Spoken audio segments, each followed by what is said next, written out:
In today's video, I'm going to do a power ranking of the Formula 1 teams after the 2026 British Grand Prix in Silverstone. If you like this type of content, please feel free to subscribe to the channel. And the first team, therefore the last team, is Cadillac.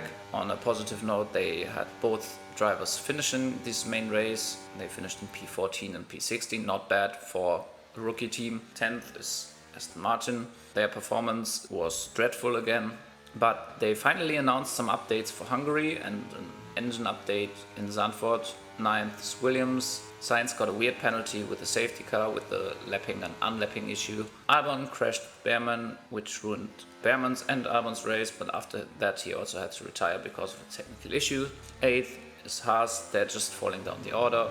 Now they are also having bad starts and slow pit stops, and also they are getting involved in some incidents. 7th, Audi. They finally scored points after Australia.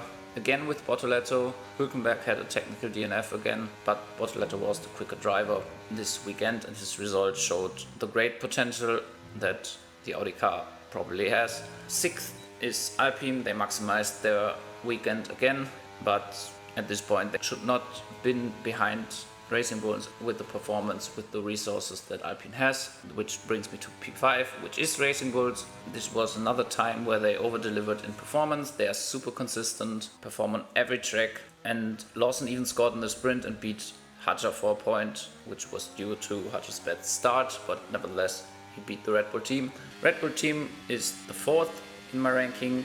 Verstappen was on pace for a top 4 or maybe even a podium finish, but he got the same issue as in Austria. This time it cost him to DNF. In Austria it was in quali. Hadjar had a solid P5 finish again, but as I said, finished behind Lawson in the sprint with P9. 3rd is McLaren. Norris actually got 2 podiums after a few difficult races, a podium in sprint and the main race. Piastri had a lot of technical problems and a bad sprint with P7. 2nd is Ferrari, still in my list. They had a great weekend. Sprint was a bit disappointing. They finished P2 and P5. Hamilton got sprint pole, and this time Hamilton was strong in the sprint, Leclerc in the race. The jump start of Hamilton is a negative issue.